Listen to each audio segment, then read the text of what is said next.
Assalamu alaikum, my dear brothers and sisters. Welcome to SayyidAmmar.com, a brand new interactive digital platform where we will be providing a variety of content, including lectures, podcasts, online classes, as well as tafsir of the Holy Quran. There'll also be regular question and answer sessions. And at the same time, we'll touch some of the most taboo and controversial subjects which otherwise are normally censored. We will also have exclusive behind-the-scenes footage throughout the year. So join us, sign up on SayyidAmmar.com and be part of our online family.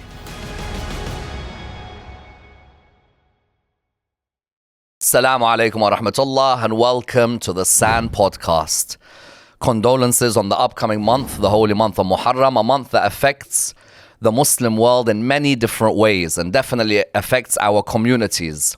And there are many questions which are raised in this holy month. Questions of a historical nature, a theological nature, a social nature. And do I have a wealth of experience and knowledge with me this afternoon to discuss Muharram, Ashra, Karbala, and Imam al-Hussein alayhi salam. This wealth of knowledge includes some of the most important speakers in the Muslim world today, some of the most knowledgeable who have a bit of wisdom as well. I'd like to welcome, in no particular order, Sheikh Ayub, Sheikh Hilli, and Sheikh Nur. Assalamu alaikum wa rahmatullah. Thank you so much for being here. I really appreciate it. I'm really looking forward to this discussion. We've had a lot of people who've been asking for a discussion like this. And this actually is a one-off because I can't remember a discussion where you've had, between us, I would say there could be close to about 80 years of experience when it comes to lecturing. But for us to examine some of the key issues and challenges that have affected us personally and that we've seen on a communal level. So first and foremost, let me ask you, this Muharram, Sheikh Ayub, where are you reciting? Inshallah, America. Salt Lake City. Salt Lake City. You have a particular love affair with Salt Lake City. Alhamdulillah. No doubt. Imam Hussein. Oh, I should say they love you as well. Alhamdulillah. Alhamdulillah. And Sheikh Mohammed, what you were saying? Haydari Islamic Haydari. South London. Wonderful. Yes. Wonderful. Great place to recite. Yes, alhamdulillah. And yourself, Sheikh Nur? Vancouver. Zahra Center. Hold on. Between Vancouver and Salt Lake, who would have the longer flight? I think That's a good one. Probably me. You on a Friday on the way to Haydari, that's the longest journey you could ever have. That's true. I think you will have the longest, isn't it? Definitely, Yeah, Salt Sheikh Lake Ayub, City, Salt yeah. Lake City. Salt Lake, Vancouver. Vancouver's about 10 and a half hours. Yes. And Salt Lake, we're looking at even longer. Almost 11 hours. Unbelievable. Yeah, alhamdulillah. Let me take you back to your first Muharram. What year are we talking about? First Ashra. Yeah. The first 10 nights of Muharram Majalis that you ever gave. Which year and where? 1995. MashaAllah. 1995. Your first 10 nights, Nairobi, 1995. And these were in Swahili or in English? This one in Swahili. In Swahili, okay. With English a bit, yeah. Brilliant. Yeah. And those first 10 nights, what do you remember about them? Because I cringe sometimes when I think back at my first 10. We're looking at 2002 Birmingham. And I just think of the lectures and I'm like, oh my God, I was okay, but I wasn't that good. When you look back at 1995, are you thinking, Sheikh, that you could have done so much better? Or Yeah, really, huh? Definitely a lot. Number one, the style of reciting the majlis and the topics which I chose and the way I was answering the questions in Q&A session. All these, when I look back, I say, I would do better than what I did then. Sure. Yeah. And then your first English Ashra, when are we looking at? 2006, South Africa. Nice. Cape Town? No. Joburg. Pretoria. Beautiful city, by the way. Do you know what's amazing? In the first 5 minutes of discussion, we've highlighted some of the perks of this wonderful service that we get to visit every part of this earth. Yeah, and you know, Salt Lake City, Streatham, I'm not sure. Croydon. Croydon, sorry, yeah. Look at where I've gone. Yeah. Yes, New Haidari. Vancouver, Pretoria, Nairobi. But 2006, you're lecturing 10 nights, South Africa. Yes. It's a completely different ballgame because now you've got to lecture English only. Yes. But are you in a comfort zone in this period with your lecturing? I can say it was better than the Nairobi experience. Sure. So here now I'm meeting with South Africans, mixed community. You have Pakistanis. You have people who are mixed race. As you know, you have been to South Africa, what they are known as colored. And then you have Africans. And then you have those Pakistani who are core on the issues of Azadari. Sure. They want to hear what they are used to hear. Sure. So for me now, I'm coming here with the message of Imam Hussein alayhi salam, and in a context where I want to talk about the universality of Imam Hussein alayhi salam. Sure. And there are people who don't want to hear that. Interesting. Like Imam Hussein is ours. Don't take him to the world. So it was an interesting experience with the community, where at the end I could come to know that there were few Sunnis who were attending the majalis. And alhamdulillah, they followed madhab of Ahlul Bayt alayhim salam. Alhamdulillah. Those majalis. Sheikh Mohammed, I think in contrast to Sheikh Ayub and Sheikh Nur, your career starts off in reality in a medical world, a pharmacist. When do you make that decision that, you know what, I'm actually going to switch from having this 9-to-5 career towards going into the service of Sayyid al-Shuhada and Majalis al-Hussein alayhi salam? What year in particular? And how quickly does that transition into your first Ashra?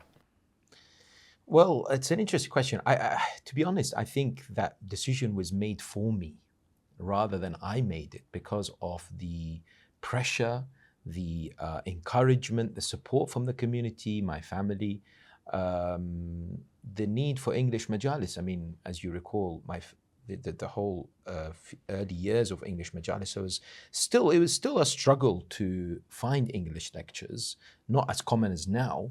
My first Muharram was 2006 in Buffalo, New York. And it was at the University of Buffalo. That's where the actual community of Buffalo had its only majalis in that whole city. So they'd hired the auditorium at the university.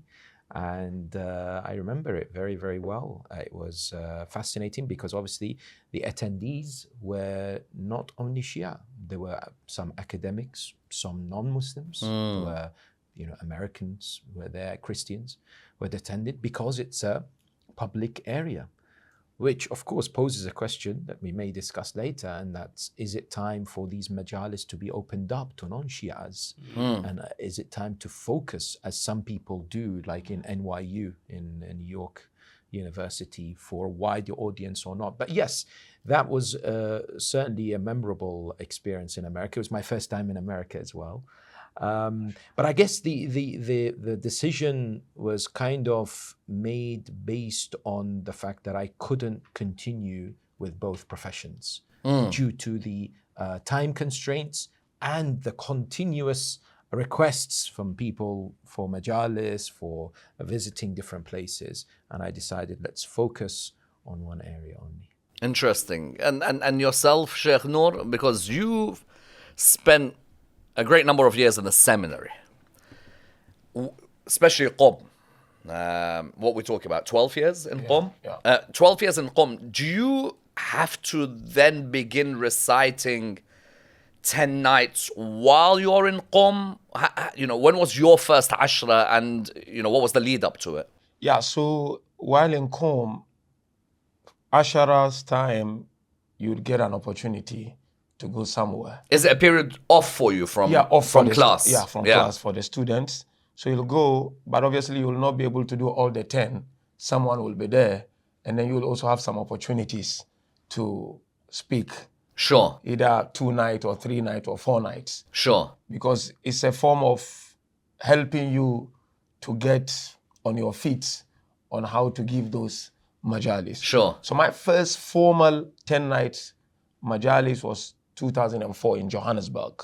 Interesting. 04, yes. Yeah, because by then I was the resident imam of Soweto Ahlul Bayt Jamaat. Did you know that I had gone to Cape Town in Yes. 04? Did you know? Yes, absolutely. Absolutely. That's the first time I got to hear about you. Sure. There's this young guy from UK. Yeah. He's on fire. Said after Haidari told me about you. Sure. And our Pakistani brothers in Johannesburg told me about you because you came down in Johannesburg and you had like a night or two majalis there. So I heard about you, but obviously we couldn't meet. So that was my first formal 10-night majalis in Johannesburg in Soweto. Interesting. It wasn't that easy. It was not properly structured. It was all over the show. Sure. It was in English, but it wasn't, of course, like today. But hold on a minute. Yeah. You're in Qom. Yeah.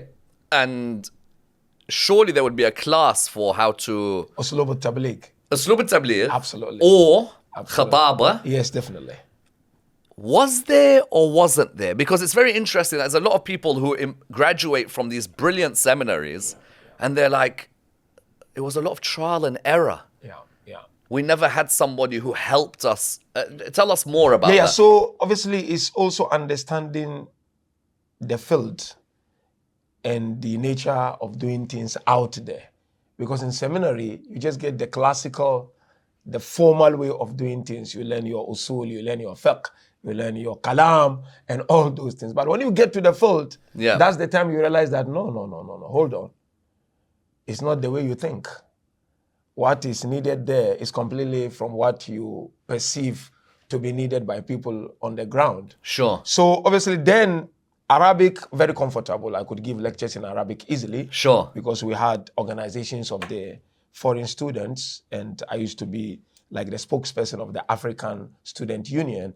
So I used to give majalis in Arabic. In Farisi, easily one can flow without any issue. In English, yes, a bit challenging because you wouldn't get that in Hausa, to speak in English. Always Farisi and Arabic. So it was a challenge.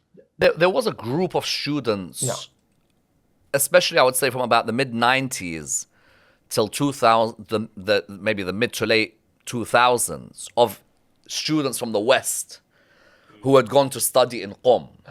Would you all interact and maybe help each other develop, or do you feel that was something you look back on now and say, I wish there was more? No, I wish there was more. Yeah. Because then what we would do would only listen to speakers like Dr. Wa'ili, for example. Sure. Just to get the format and copy the format exactly. Sure. As they used to do, Oshkwari, for example, and other great scholars. So that's what we would do. But the student wouldn't necessarily sit.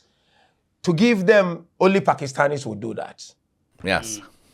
They would sit in the Hausa, either Hujjatiyya or Imam Khomeini, or Marashiyya, for example, and then they will discuss, they will help others. But ours obviously were more logistical things, how to make sure we live peacefully in Qom and do things properly. Interesting. Sheikh, you want to say something? Yeah, I want to say something. You asked Sheikh Nur the question regarding the Hausa and the Khitaba, yes, which is lecturing. There are some institutes which are known as Ma'ahad al-Khitaba. So where the students who go there, for example, in Qom or in Najaf, they are trained to become the speakers. Even now, actually, there are these Ma'ahad al-Khitaba. But normally, typically, when you go to Hausa, you are not prepared to become the speaker of the mimbar. You will be given some principles. Yes. But you are expected to develop the science on your own. And that's why listening to the names like Sheikh Al-Wa'ili and so on and so forth. But now things have changed in a bigger scale. Where, for example, you have in Iraq the Ma'had of Sheikh Al-Wa'ili. Yes. Which is preparing the students to give lectures for different types of majalis. I think that's run by Sheikh Faisal, isn't it? Yeah, he runs it. Yeah. But Sheikh, this one isn't really part of the Hausa. It's still independent. Interesting. These institutions are run by other organizations, and they are there for people. I remember when I was in Najaf, I signed up to this. and I was attending some of the Sheikh Faisal's lessons in Arabic lecturing. And it was after the lessons, it was in the afternoon. And he would later give you a certificate and even an abba and a books and whatever, just to say congratulations, you've become Khatib. But what is interesting is despite this existing in Najaf and Qom, we still don't have a single institution in the world that develops English speakers. We don't have an organization that's come up and said, listen, we've got some up and coming speakers, we've got established speakers. So mashallah, listening to this from 2002 to 2006, we've kind of all started within the first 4 years, our first Muharram. We don't have one that comes and says, listen, we want to use the experience and the tools and we want to nurture those talents. Khataba, you say, is not a module. Yeah, it's not a module. There is a Ravish Tabligh, Slow Tabligh, which towards the end of your studies in Qom, for example. Yes. It's sort of a model, but obviously it's all like theory, not practicals. Yeah, and I'll be frank with you. Yeah. You mentioned Sheikh Al-Wa'ili. I think that's a role model and inspiration for all of us in terms of reality, oratory. Absolutely. I will throw another name in just to show you, on the one hand, that you can learn public speaking from anyone, because at the end of the day, you just want to know how to develop your oratory skills. Yeah. And maybe the lack of a course for me to learn, that I found Sheikh Abdul Hamid Kishk. Outstanding orator. Powerful. Unbelievable. And I used to listen to, there were cassettes. Yeah. And my God, you have goosebumps. Amazing. Sayyidina, you mentioned this. I also remember very well, I picked up a lot of things from him. Yes. Abdul Hamid Kishk. I remember very well, there was a time in South Africa, I was asked to speak about the Holy Prophet. And the majority of the audience were our Sunni brothers and sisters. So I listened to his majalis. So I used to write, to ascribe all what he used to say. Transcript rather. So I remember he used to say, Aqulu laka jammalaka Allah, laka jammalaka Allah, talking about the Prophet. Yes. Like, asked with the Prophet, it's like someone get lost in a desert. Sure. And he's left, right, he had no way to go. And then suddenly moon appeared. And then he looks at the moon and said, Aqulu laka jammalaka Allah, laka jammalaka Allah. Beautiful. Aqulu laka rafa'aka Allah, laka darafa'aka Allah. So the same thing, Prophet, wa rafa'ana laka dhikra. Subhanallah. Yeah, so definitely. كلهم علامات ولكن لما على مات. Subhanallah. Abdul Hamid Kishk. Kishk. You have a couple, I'm sure, because Abdul Hamid Kishk, he's a legend. Even up to now, actually, even if you don't speak Arabic properly, when you listen to Abdul Hamid Kishk, in terms of oratory skills, he gives you everything. Phenomenal. So you get their Quran, you get their tafsir, you get their Arabic language, just nahaw and sarf. Yes. And then, of course, you get history, you get politics, you get social issues. The lecture, when you listen of Abdul Hamid Kish, you come out as someone who, as you say, you may have a lot of goosebumps. No doubt. Within the lecture. And even to now, when you listen to, he has two styles of majalis. So if we can call them majalis. One in Fusha Arabic and another one in colloquial. Correct. Like So, Sha'bi Basri. That one, of course, is for them. Yes. For Fusha, if you want to learn, even up to now, Yeah, true. with Sheikh Abdul Hamid Kish, rahmatullahi alayhi, there's a lot to learn. And he wasn't that biased Sunni scholar who shy away to talk about things which are regarding Ahlul Bayt alayhi salam, and especially Imam Hussein alayhi salam. Because the most famous lecture of his, arguably, is the lecture on Imam al-Hussein alayhi salam. Indeed. Silk sits on the throne in Damascus, while knowledge lies on the ground in Karbala. Allah. Imagine, and those lines from a Sunni speaker. But that was a great period. I've got to say, full credit to the Azharite scholarship. Sheikh Abdul Hamid Kishk, Sheikh Muhammad al-Sha'rawi, Sheikh Ahmed al-Mahallawi, irrespective of where their political leanings were. Maybe this one was too Ikhwani, this one went a bit Salafi, this one. But Ya Rab, the oratory. And if I go on to another Abdul Hamid, al-Muhajir. Oh, Phenomenal orator. No, definitely. We used to listen to him also. Yeah, we used to watch him. Oratory-wise, out of this world. But, you see, oratory-wise, he's out of this world. But there would be times where I think a couple of things emerge from Sheikh Abdul Hamid al-Muhajir. Listen, he's someone who's sat on Mambar al-Hussein longer than all of us. There must be some tawfiq there. And I know some people might point out that maybe now some of his opinions, but then which of our opinions do we all have to agree with? We can differ with each other. But I'd say with Sheikh Abdul Hamid Kish, a couple of things would emerge, because you've got this Sheikh Abdul Hamid Muhajir and Sheikh Ahmed al-Wa'ili period, the glorious period of the 80s, where they're lecturing in Kuwait. Yeah. And there's a real rivalry. There's a rivalry. And one may argue that the simplicity of a Muhajir lecture, in contrast to Wa'ili, who you'd have to have a bit of background knowledge to listen to, that simplicity attracted a lot of people. indeed. Where maybe there was something missing, I want to ask all three of you about this, is that there was absolutely no structure in a Muhajir lecture. And while I can say that honestly, I have cried in Sheikh Abdul Hamid al-Muhajir's lectures, and that is something which I will always thank him for, but it could start with physia, go end up on akhlaq, marriage, God, and by the end you're like, what's the topic? How did you find the struggle to stay on the same topic for 45 minutes? Sheikhna, tell us. I didn't particularly connect with Sheikh Abdul Hamid. Ah, you didn't, okay. I must admit, exactly for that reason, I tried when I was younger to listen and to focus and to come out with something. But I guess, tastes, it's normal. This is like, biryani. Mandazi.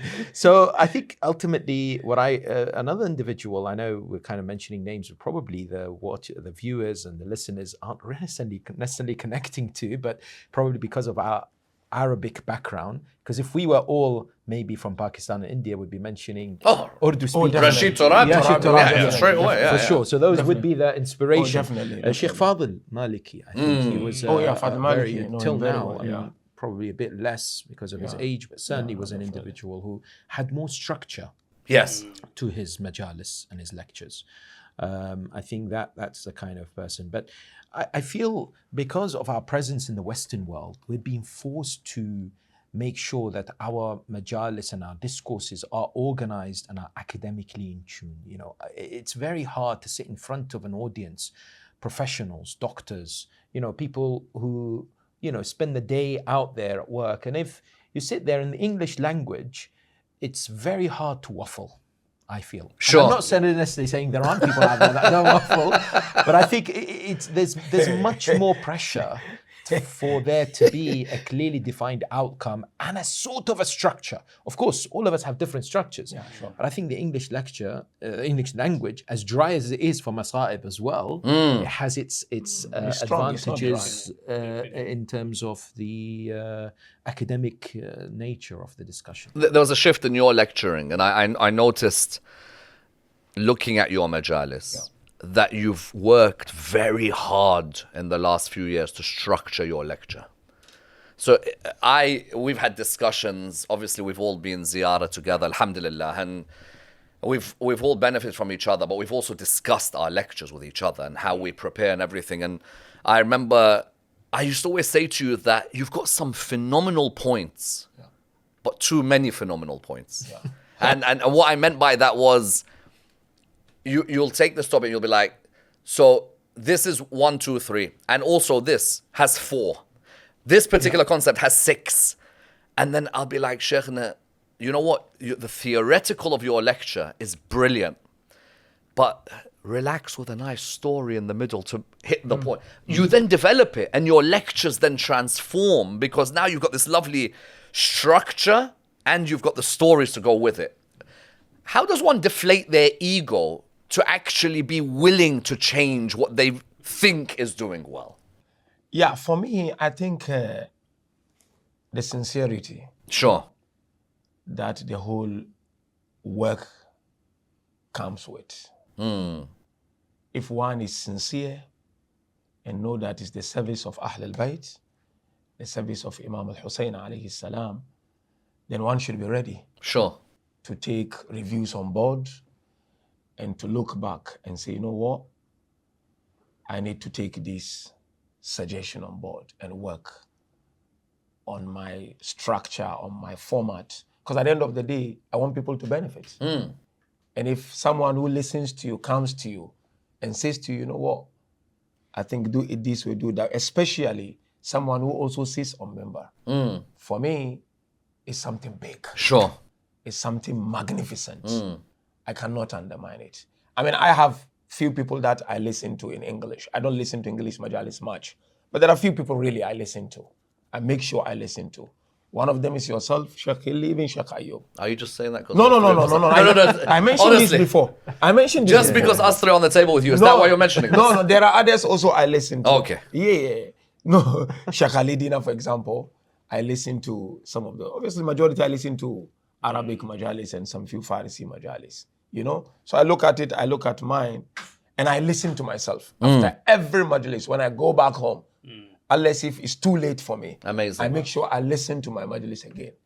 And then I look at things, said, okay, you should have said this way and not that way. The whole majlis, Sheikh? Yeah, I listen. Yeah, mine. I've done that before. Every single minute? I stopped I love a listening long to time myself. ago, but I've done that Yeah. before. Yeah, I love listening to myself. Every lecture you No. But I will look at myself, and I'm talking maybe going back 9 years. Up until about 9 years ago, I would watch my lecture. You got to be humble enough to look at yourself and say, the way you said that point, you could have said it differently. Absolutely. You know, otherwise, listen, who are you kidding? At the end of the day, you're just going to ruin yourself if that ego is going to remain something for you, you know. And I respected that about you, because when I saw that we discussed this issue and you took the advice on board, and you guys have seen it on Shia Voice, it's very difficult to give advice now. When we were being given advice, all that was missing was a little slap. And we were still ready to go ahead with it. Now, if you say something little bit, Oh, definitely. you've hurt his feelings. You've hurt that. But sometimes you got to, I don't know if you agree with me. You guys may have your own opinions on this, but sometimes we need a mirror.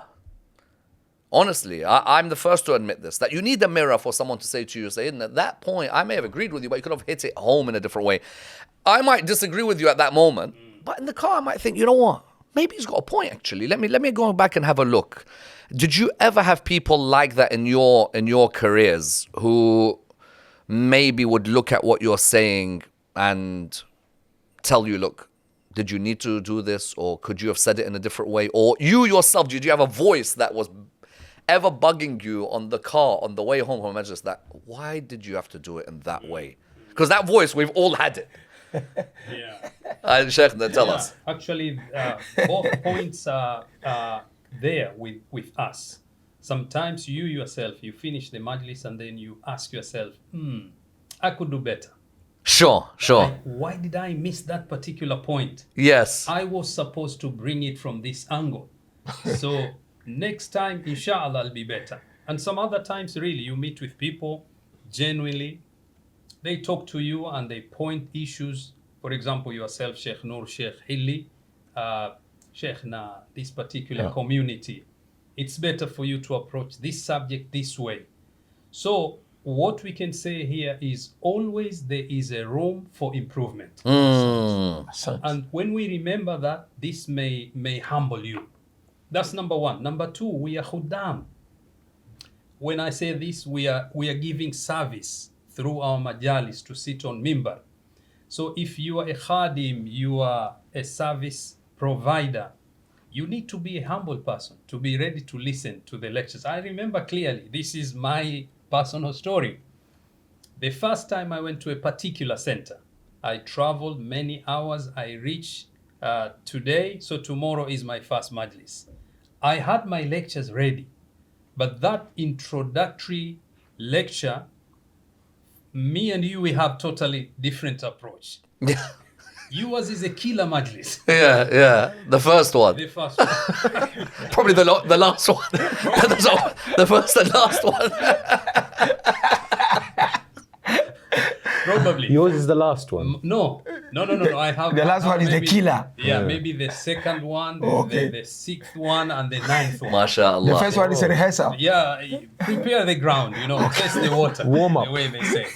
So Have they booked my flight back or no? If I pass the first one. Yeah, so I remember clearly a good friend of mine came to me and he said, Sheikhna, today your majlis, unfortunately, I think it wasn't to your level. Maybe you were tired or something like that. That maybe you're tired is always an interesting line, isn't it? You're probably tired. Yeah, You're warming up. It's the polite way of saying it was really not good. And deep down you're thinking, Yeah. yeah, I'm tired. I'm not that tired at all. I actually gave full energy. No, but the problem is you then reply and say, yes, I was tired. And of course, I was tired, but the approach was totally different from what I wanted it to be. So, of course, I accepted whatever he said. The next day, of course, I was totally different, but the same guy came to me and he said, MashaAllah, today what we have had, this we were supposed to hear it yesterday. Wow, Of yeah. course, you have to humble yourself as the way you say it. Otherwise, if my glass is full and there's no any room for more water to be poured there, well, eventually I'll be an arrogant person. So yes, we have to be humble in our majalis. So I remember a few years ago we had a conversation, and that conversation probably was early, 2006, 7. You said something which I was suffering from, and it helped me as well. And that was when I was preparing the majalis, I wanted to make sure that everything I had prepared is mentioned. And I remember you said, you will definitely miss one point. And that realization came in the last maybe 10 years, where I've come to the conclusion that if I leave a majlis and I realize, that point was missed, I think it's fine. I don't have to cover every point because it's nearly impossible to go in. You're going to get distracted. Sometimes we're sidetracked because we get emotional. You start, mentioning a story, and from the story, there's another moral that you go into. And then you're thinking, time is up. Yeah. And masa'ib and everything, especially in Muharram. So they realize it's fine. Maybe it was intentional that point was missed. And sometimes what I have seen is that point itself could be the focus for another entire majlis. Absolutely right. Absolutely right. And I'm thinking, subhanAllah, there was a reason why I missed it. Sure. Because then I can elaborate so much more than just mentioning it in that majlis. When Liverpool lose, happened quite a bit last season, but when Liverpool lose, the whole weekend goes bad, true? Yes, very When much. your football club loses, Definitely. the whole weekend. When you haven't hit the notes on a lecture, that night people don't realize, because there's this thing about when you come off Mumbai, the first thing you want is just to relax, because it's draining. Draining completely. Many of the viewers don't realize just how draining it is up there. And then when you come off, you just need that alone time. You need it even more, probably the more pressure that's come with the majlis. But if you haven't hit the right notes, it becomes even more difficult, because that whole night, people don't realize, and I'm sure it's happened to all of us, that you're just like, you know what? And what happened with me is I began to reach a stage where I was like, tomorrow's another day. You know what? This is gone. Alhamdulillah. And I think you come back to your brilliant point about the sincerity. Look, I sincerely tried to serve Sayyid al-Shuhada as best as I could tonight. And there's one aspect which I want all your opinion on. There are some topics we cover in an hour. Do you sometimes feel I should have done 3-4 parts for this? I've rushed through it. I'll give you an example. My British Shi'ism lecture this year, Muharram, night 1. When I looked back on it, I was always like, this needs about 3, 4, 5 parts of elaboration on every point I've made. What ends up happening is I'm rushing through points because I know I've got to do Musibah, Aza, Salat al-Jama'ah is going to begin. This intense topic, I'm trying to somehow condense all the info in 45 minutes. Do you sometimes understand when you see some scholars on YouTube doing like 4.5-hour sessions on one topic where they're just sitting there in front of a camera talking for 4.5 hours, because they actually end up covering the whole thing properly?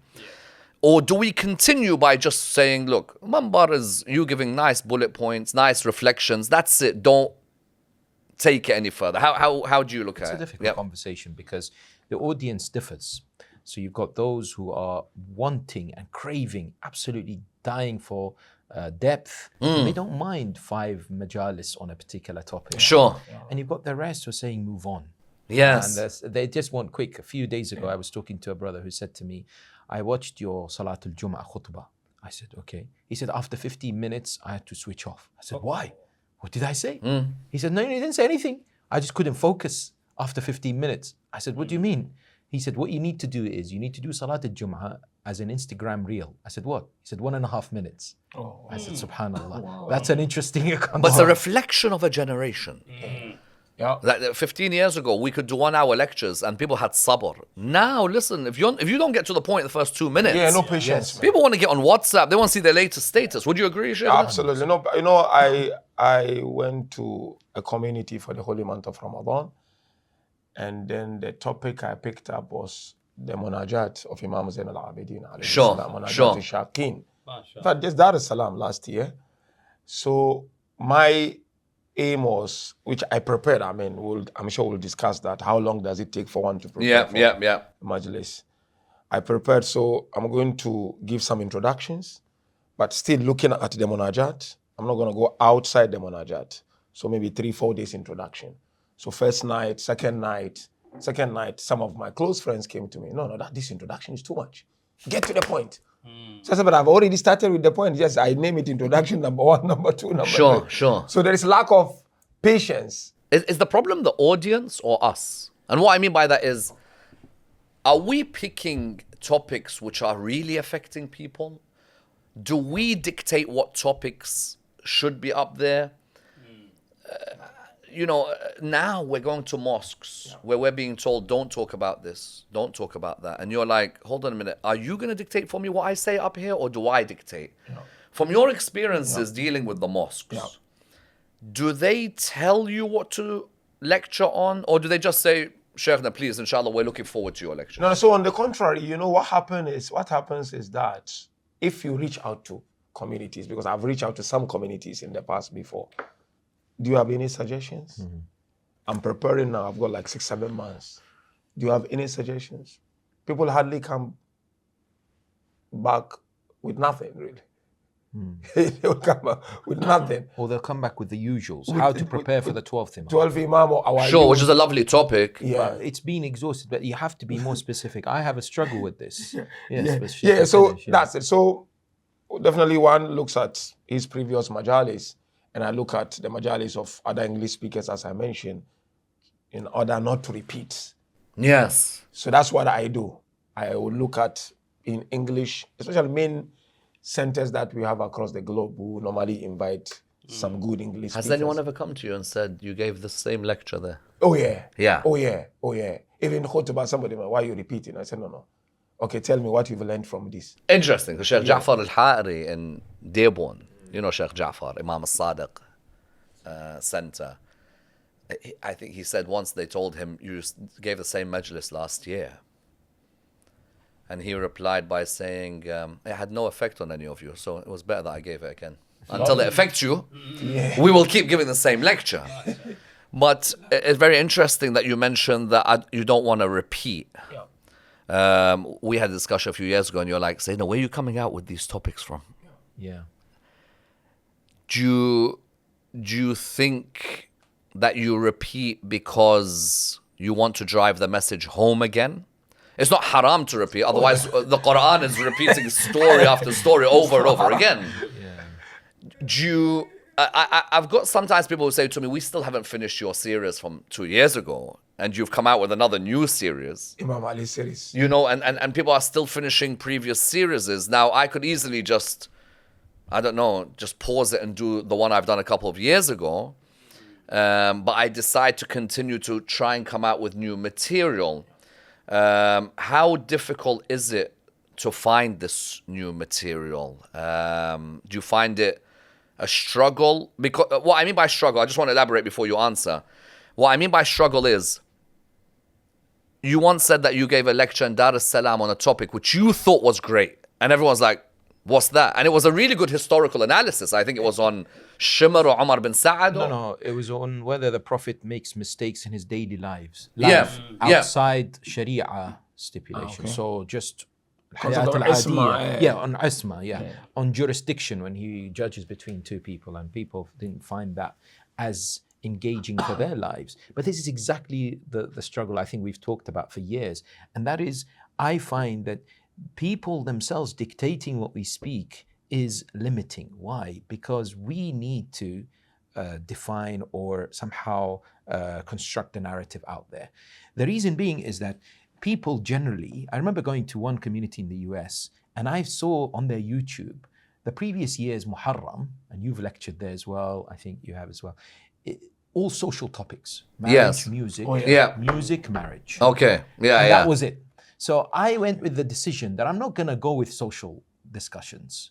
I'm going to go with an in-depth analysis of eschatology, barzakh, akhirah, death, in detail. Muharram, 10 nights. I started off, night 6, they came to me and said, social topics, please.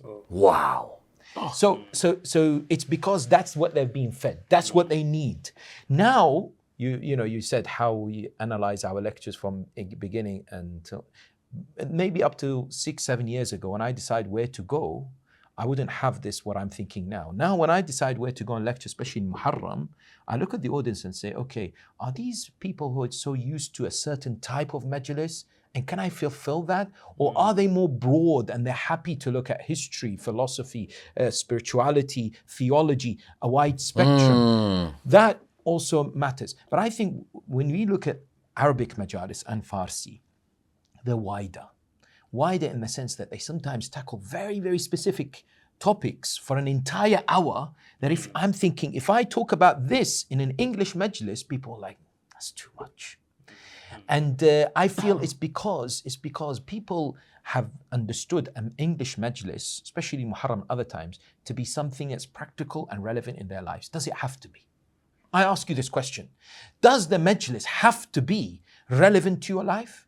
Because once I gave Good a point, majlis in Canada, and the lecture was, is Imam Ali misogynistic? Nahju Balagha, the classic discussion. Naqisat al-uqul. I got a long email from a brother and said, what's that got to do with my life? That doesn't change my life at all.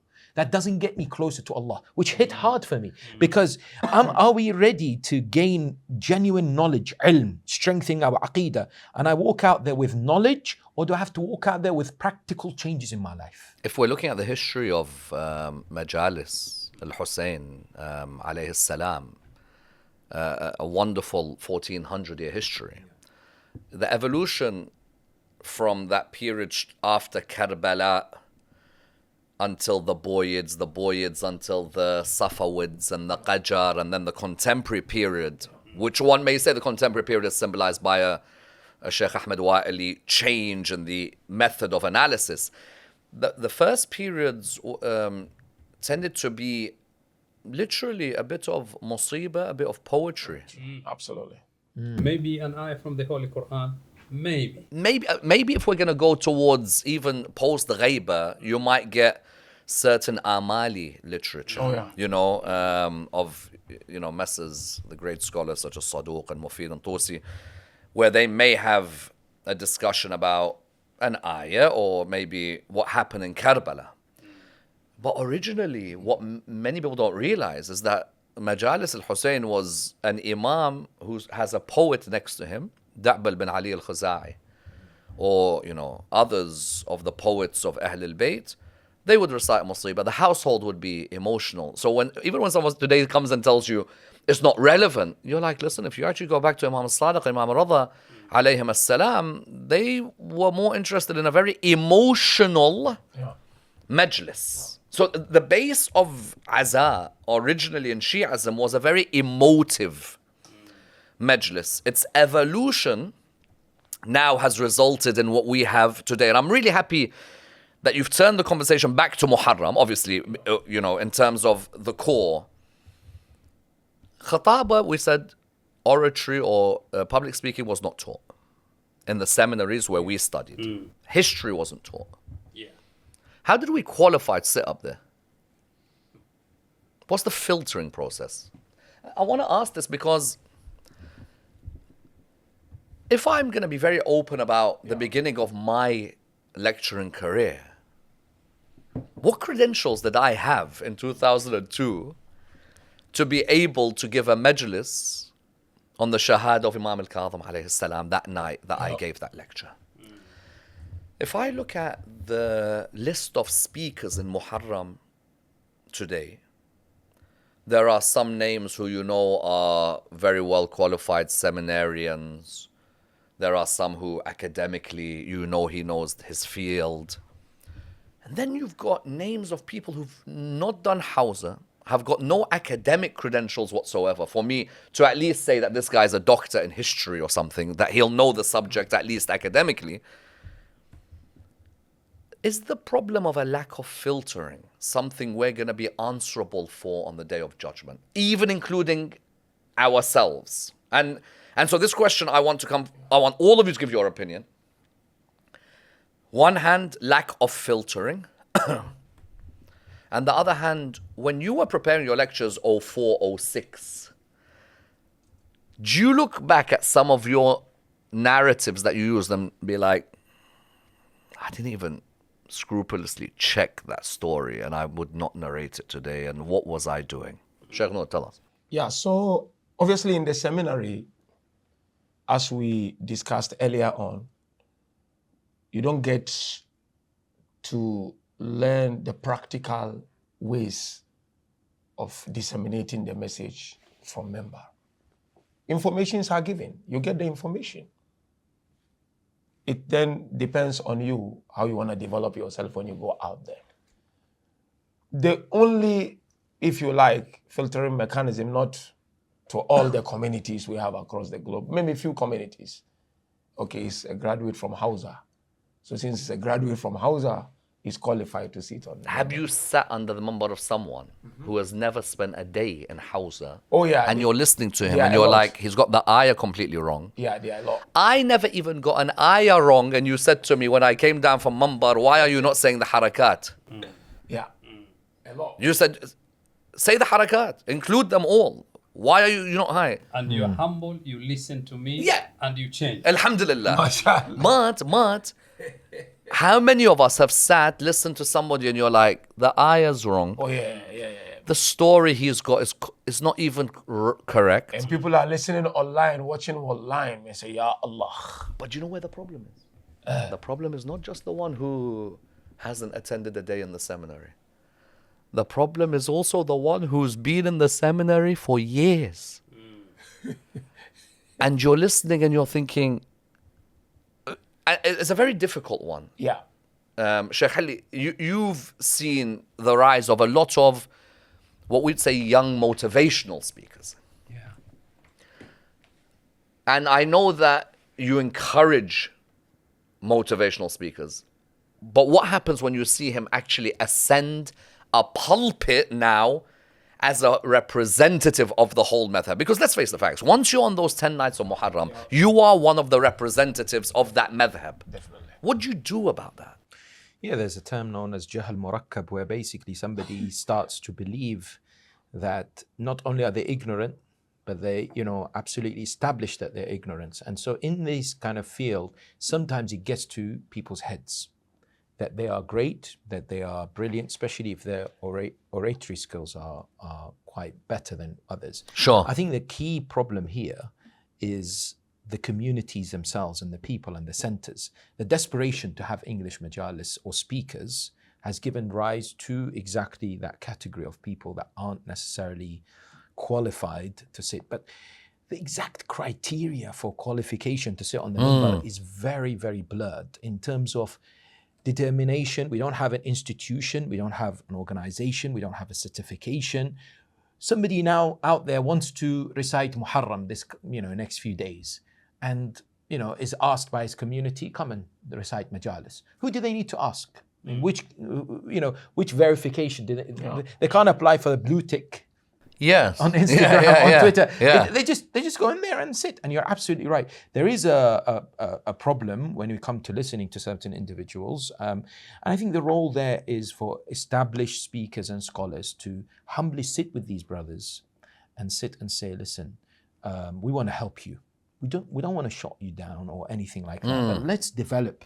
Let's go through, for example, this program of study. Let's go through this. These are some of the challenges you face. This idea of mentorship, support needs to happen gradually. It's not happening enough, I don't think. It's because we're all busy, but also the younger up and coming speakers, I don't feel they contact the kind of more established speakers. Interesting. I don't think so. I don't know why. They may be afraid that they'll be shut down and say, listen, who gave you the authority to sit on the minbar?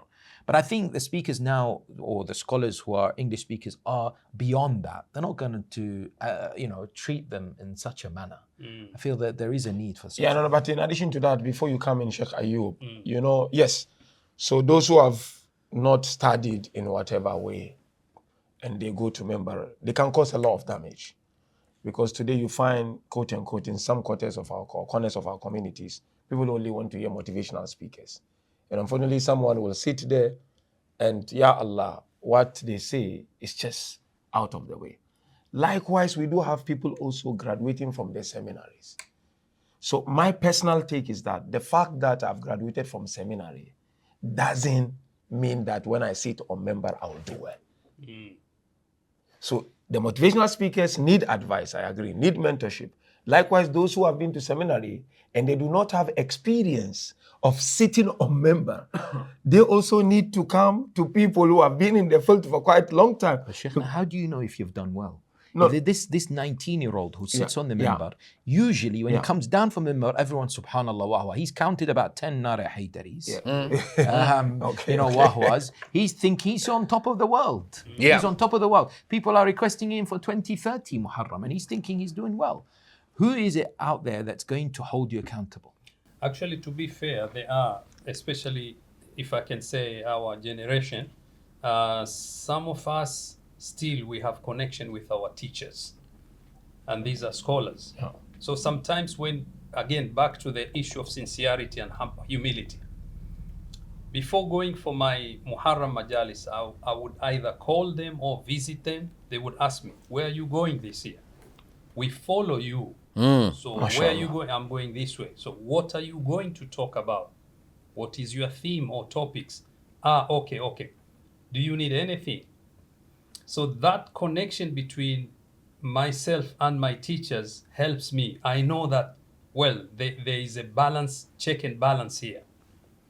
So my humility, I would say, okay, you know what? I don't know this topic. I would visit them. I will talk to them. We have, for example, here in London, Markaz al-Husseini, Yes, very well. Ayatollah Kirbasi, Yes. who has done fantastic work regarding Imam Hussein alayhi salam. With all due respect, why other scholars or so-called speakers, motivational speakers, don't visit someone like him? Sure. I've had the honor of visiting him a number of times and asking him his opinions on historical issues. Yeah. So this is number one. But as Sheikh Hilli said, it's true.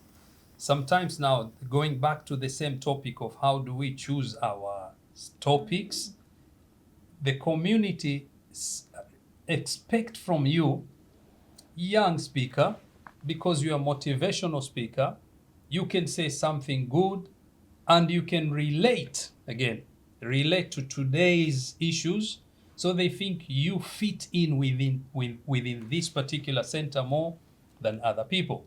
So here the issue is either the community needs to come back and say, you know what, we need to recheck how do we invite speakers, or the speakers themselves, they can say, you know what, I am responsible here. You are talking about Qiyamah.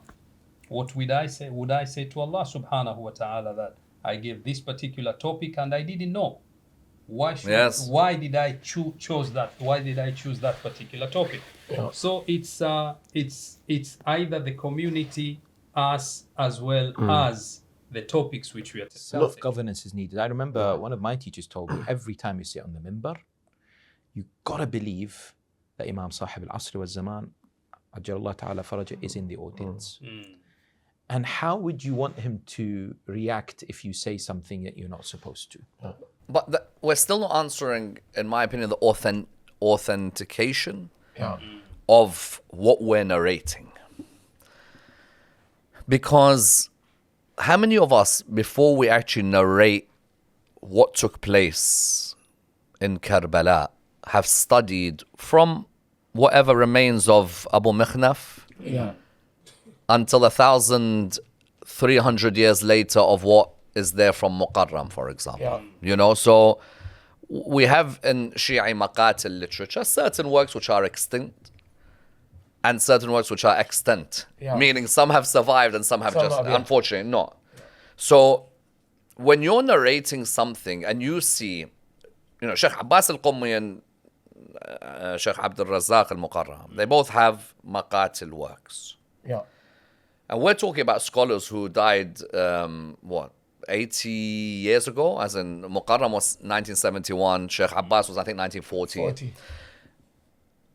Do you look at what you're narrating and go and see Sheikh Abbas, what does he say on this? What does Muqarram say? What does Ibn Tawus say?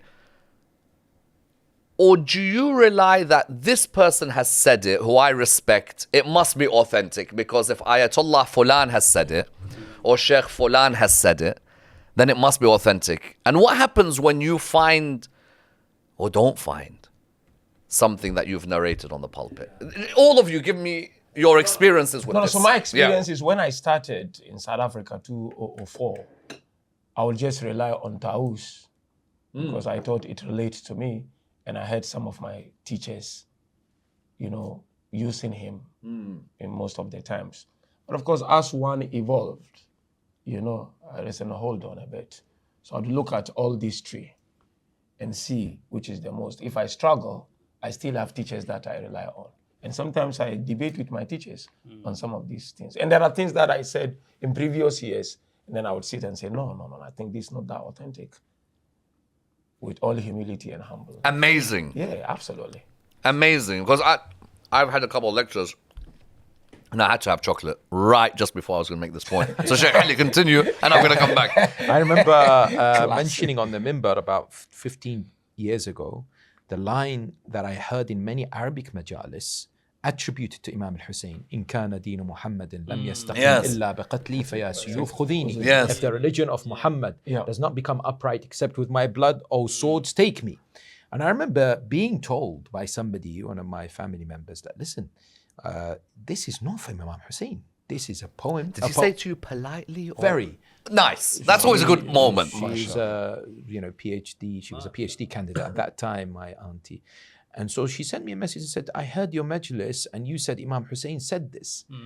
And then it led me to an investigation that, of course, clearly shows that there isn't any credible reports, or any reports rather, that he actually said that. And it was a poem. Similarly, a point about Narjis. The idea that Narjis, the mother of the 12th Holy Imam, Ajallah Ta'ala Farajahu Sharif, was a Roman princess. I gave a majlis about 10 years ago about her life, emphasizing this. But in the recent times, I've seen that it's not necessarily the case. And I've argued that she was a black slave from Africa. When you say you've argued, yes, there's still no harm you saying, but the opinion has been posited by others. Do you do that? Yes, or yes. do you end up in a stage where, because you feel so strongly about psychologically, I'm going to go completely the other end now. Yeah, I think for Abu Abdullah and Karbala, this has been a troubling thing for me in the last few years, because of the number of narrations and stories I've heard from the minbar, English, Arabic, and Farsi, that have made its way from Zakirs mainly, not ulama, due to the pressure to make people cry and the need to make it very, very emotional, without any substantial evidence that exists in any literature. I think what we have to move, not probably in the Masa'ib section, but probably in our actual discussion, is at least referencing some of our hadith and some of our references from the Imam alayhi salam in Bukhari, in Kafi, in Bihar. Just, even though it may be difficult to memorize, or if we have to have a paper, small paper, whatever, but I think there is a need. I mean, last week somebody did tell me, we are now in this stage in 21st century, ChatGPT, artificial intelligence, online, Google, you can get so much. And what gives the speaker the right to come and say, there's a hadith that the Prophet of Islam said this. Where can I find this hadith from? I want to know where it's coming from. And should the speaker then be able to reference this particular hadith or not? Similarly, with the 10th of Muharram, I think it's given rise to so many wide spectrum of narrations where sometimes you sit and think, wow, I've never heard this before. Where is this from? And then you struggle to find its reference or origin because somebody just mentioned it from the minbar. And it's very, very difficult then for a musibah to say this musibah is from Muharram or from Sheikh al-Ka'bi or from any other. Ka'bi also has... Ka'bi, yeah. So for a maqtal, but for me the red line is if it touches in any shape or form the isma of the Ahl al-Bayt alayhim salam. That's why personally I've rejected a number of narrations in Muharram and others, like Imam al-Hussein alayhi salam drinking and him being told, oh, you're going to drink and your family is being attacked. That for me questions his asma 100%. Sure. That Abu Abdullah is drinking water, but Abu al-Fadl Abbas doesn't drink. Did Muharram not think that? Did Sheikh al-Majlisi not think when he included so many thousands of narrations which actually are problematic? So is there a certain ijtihad now within history on Mambar al-Hussein? Normally ijtihad was associated with fiqh only. Yeah, sure, definitely. I think there's been recent calls for a discussion of ijtihad in history and the scope for ijtihad in history. You know what sometimes you fear by saying that, listen, I don't believe that so-and-so was that age on Ashra, he was this age. Two things emerge. Who cares? That's one group of the audience, whether he was 18 or 27. It doesn't matter. And the other that emerges is, why is the Maulana before you never said that? Yes. Yeah. How many times have you heard that? Oh, I've never heard this from many anyone. times. Tell us. Many times. You know, we've been Shias for 30 years. We had so many Maulanas who came before you. They sat on this member. Yeah. We never had this. Sure.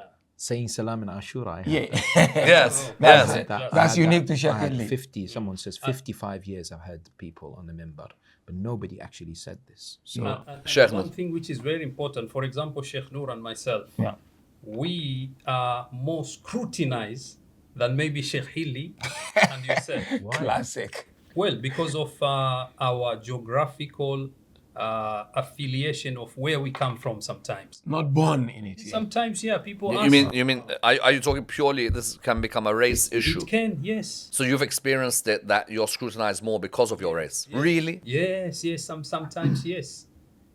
You are saying this, we haven't heard from other Zakirin. What are you talking about? So when you examine it, you can see it clearly. It's to do with racism sometimes. Wow. Yeah. So it's a lot of challenge there.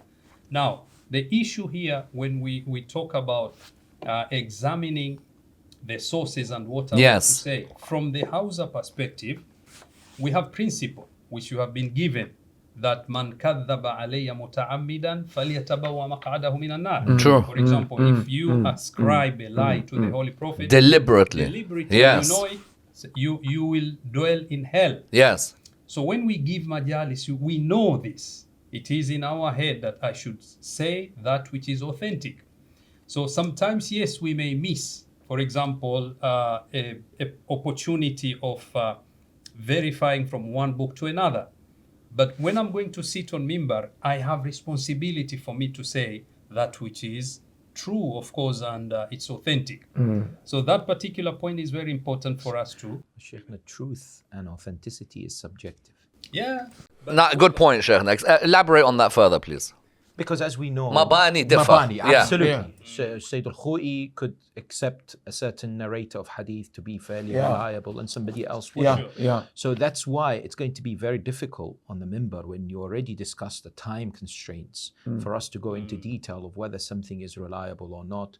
And for us, what's left is to mainly, I feel, and the same with posting, I've been passionate of this on social media, that when people post things, put the reference. For God's sake, people put Imam Ali for anything. These days, he's found in the underground more than anywhere else. Quotes Imam Ali, put the reference. Where is it from? So that I can go and research and find out whether there is such a hadith or not, and how reliable it is if I am able So to. I agree with you quoting, obviously, that I think that's where we're heading to, inshallah, in our communities. But the thing is, people will ask you for reference. I'm talking of our audience. Yes. But they will hardly go and look for it. You can mention... Do you have the reference ready at all times? Yeah, so what I do, I mean, if I talk of myself, I make sure. Okay, Quran references, definitely I will give all on member. Easy. All on member. Have you checked that reference you're giving? I try my level best. I had an experience where the reference was there in the book. I went to the book. This was a reference on Ayat al-Wilaya, Fakhr al-Razi's tafsir. 555. 555. Classic. So the book said, and even Fakhr al-Razi says that it was revealed about the incident of the ring. He says this is one of the opinion of the Rawafid, the incident of the pen. He does the ring. He doesn't say that this is my opinion. I've also seen, and I'm going to admit this about my lecturing career, which I've had a couple of times where I've felt like retiring because of the hadith that you quoted. That, you know what? How am I going to answer my Lord if I got this wrong or this reference wrong? Yeah, I'm representing millions of people. You know, this is in Safinat al-Bihar or in Wasa'il or in the Bihar or in whatever, and I go there. But the key word, Sayyidina, is deliberately.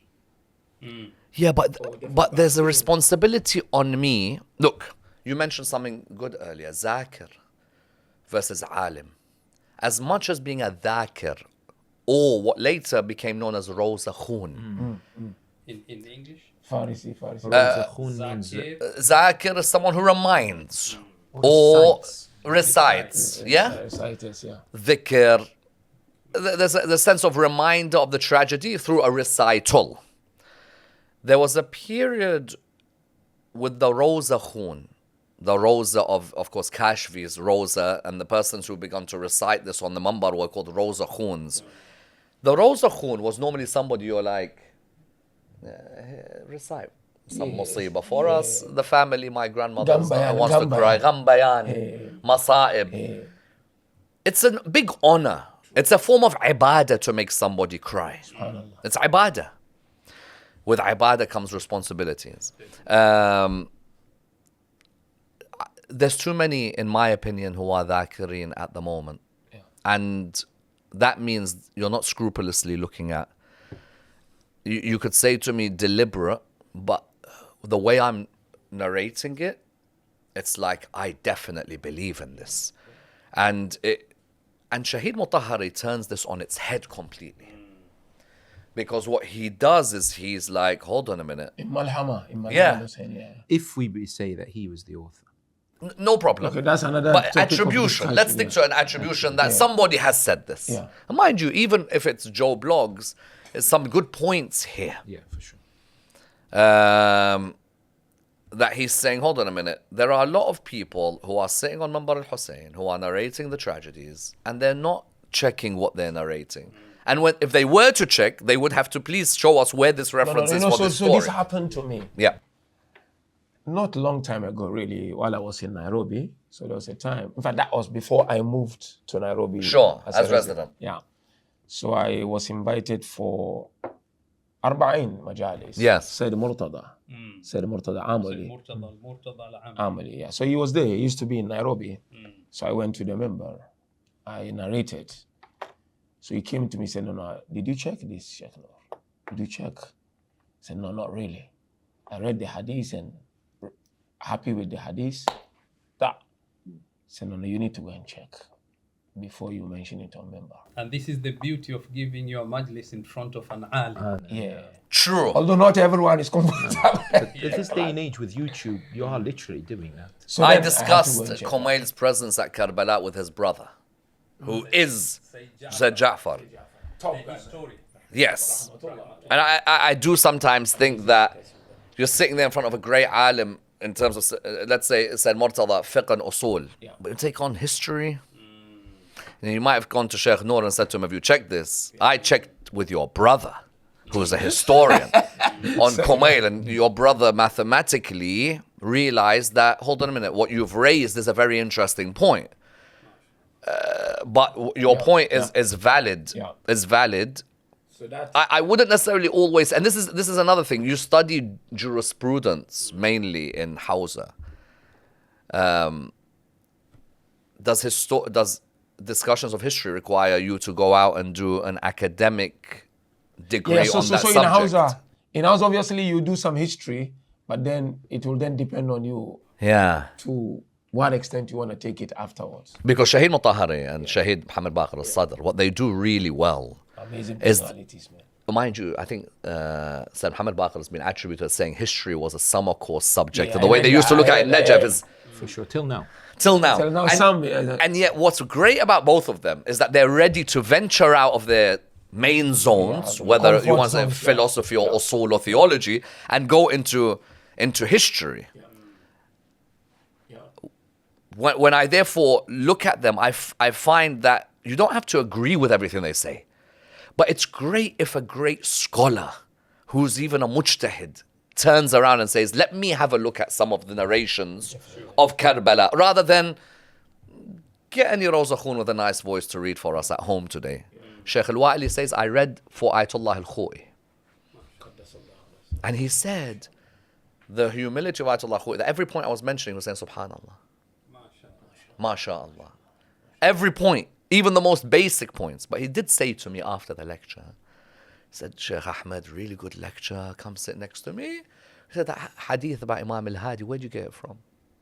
Oh, Now, interesting that Sheikh Ahmed Al-Wa'ili, who was also known to be meticulous in his analysis, shows that all of us may have a weakness on one particular narration that we haven't dissected the way we should.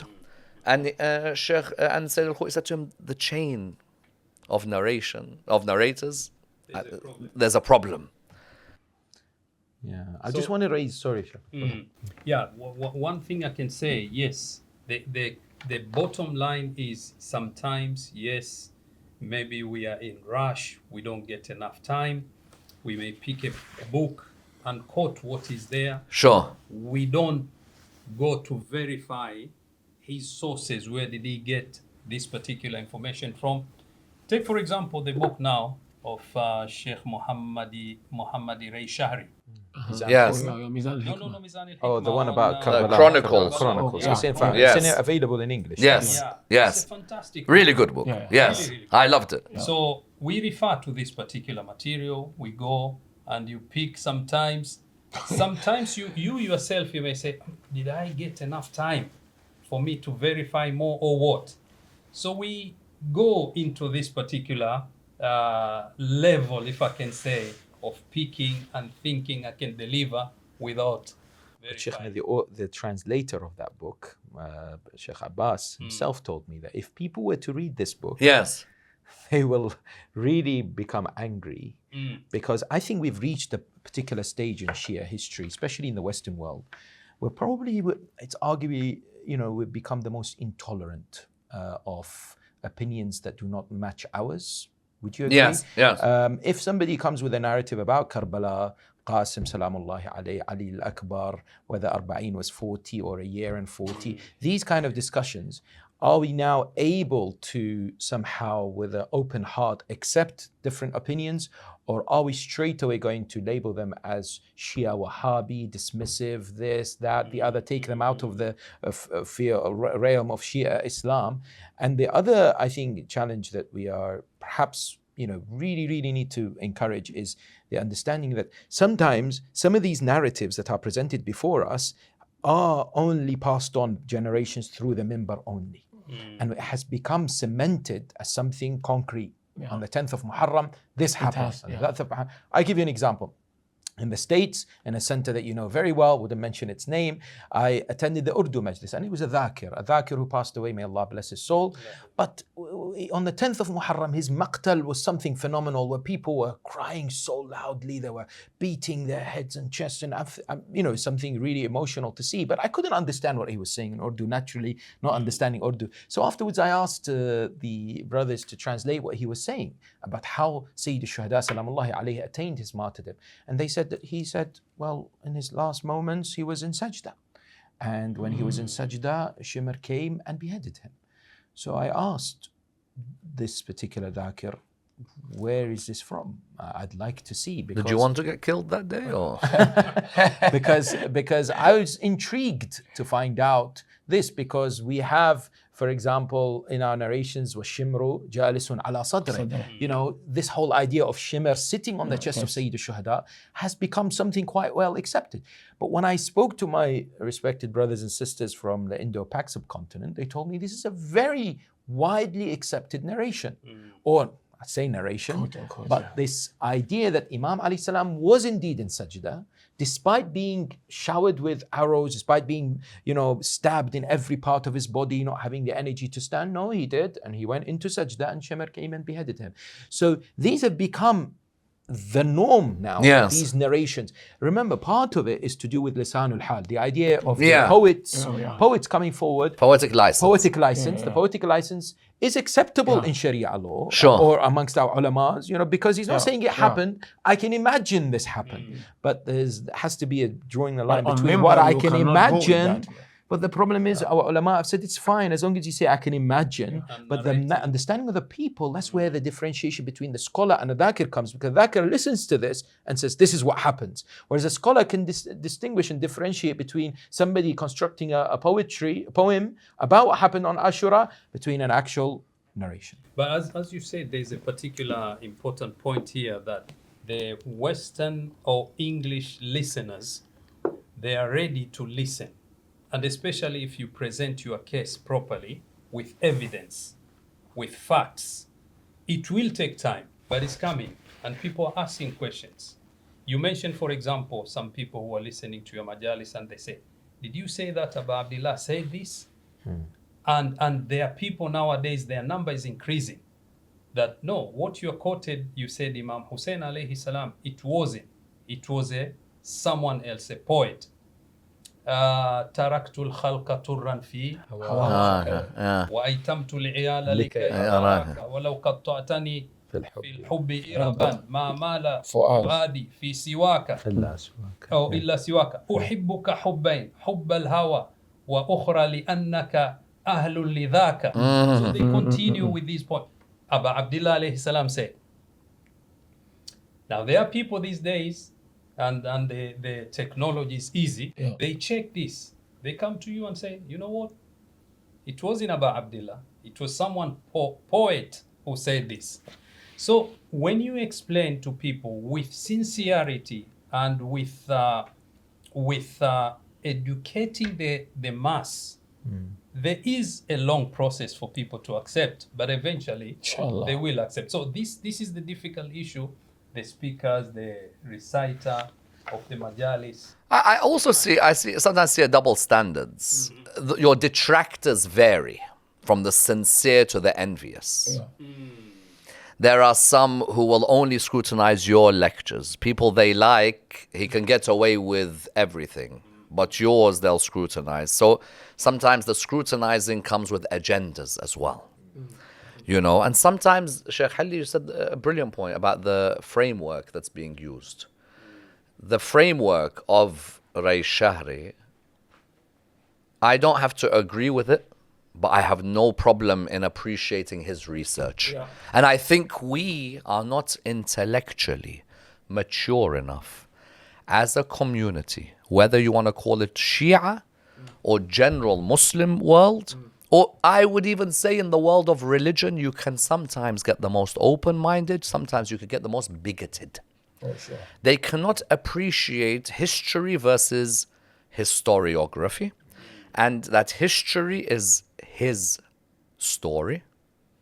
If you break the word, it's his story. There's a possibility that there are narrators who said certain things to please crowds. There's a possibility that there's manuscripts that have been lost that we're only now discovering about the presence of certain people at Karbala or lack of. So I think there's a number of issues, but the bottom line of all of them is to give benefit of the doubt to the person reciting.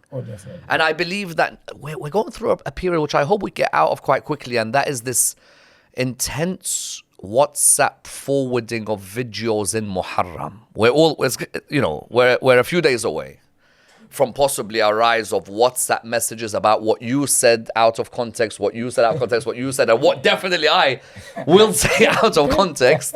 How do you deal when a clip has been sent about a lecture of yours in Muharram where you're like, show what I've said before, please? How do you deal with that, Sheikh Nur? Yeah, obviously it's very challenging. You know, sometimes people out there don't know what the speakers go through. Number one, we are human beings. Number two, we have families. We have our parents. We have children. We have siblings. When these things are taken out of context, the first people to be affected are those family members. Do you remember a particular incident with yourself? Yeah, definitely. I mean, not the racism one. That was... Yeah, which was an interesting one. That was very interesting. That was too big. Because that one, my family were even more affected than me. But I could stand it easily. But my children were even telling me, why are you doing this work? Just stop it. Why? Can't you do something else? So of course I can. Wow, so your children actually tell you why? Yeah, because they say, why people don't appreciate. Even if you are wrong, but you are a human being, they've forgotten all the good you've done. Now they're picking up only this one small thing. Only the black dot on the white piece of paper. Yep. So people, I don't know, they tend to forget that. So the way I deal with it, the moment I receive it, I delete it. That's my first approach. Interesting. I don't want to, if somebody calls me, want to talk about it, I'm not interested. I just delete it. I completely stay away from it because I don't want it to distract me. Later on, once I'm done with my majalis and I'm back home, that's the time I try to entertain it within my own zone. It's interesting because you could get affected at night too. Yes. And it could put you off the next week of majalis. Yeah. True? First night you speak, it is taken out of proportion. I think it's great to hear this. I would react normally differently. Usually, any clip like this charges me up more. Interesting. It makes me much more determined. Actually, sometimes it's like, a team losing 2-0, or 3-0 in Istanbul 2005. So it makes you think, you know what? A, I don't care. Yeah. But B, let me up my game. Has your wife ever said to you, are you okay? Like in the sense of, many times. Is that affecting you? Because you've come home. How, when you've come home from Muharram Majalis, how do you actually cover what you're feeling to the family? There must be times where you're just like, okay, everyone just leave me alone. It's been a difficult period. Sure. For me, yeah. Contrary to what Sheikh Nuru just said, there were times I said to myself, should I even stop this? Wow. Yeah, there were times, You were ready to pack it in. Yeah, why not? Just live it. Low profile, go your way. You can save a little bit in a different way altogether. Wow. There were times like that. I said, why are you stressing yourself? Are you the only one there? Just live it and go. Thank God you didn't listen to that. Yeah, it still is happening. For us. Isn't it? Yeah. But it happens sometimes, these are the thawab, the way the I think, is it a saying or the hadith? Yeah, now we're talking of hadith, so you have to be careful. Yes. It's a statement, How in English, how can we say that? Reward is in accordance with the difficulty, the hardship. The more the hardship you get and you endure that. Yeah, sure, no, definitely. Immense. The hadiyah is with Allah subhanahu wa ta'ala. But on the question of hadiyah,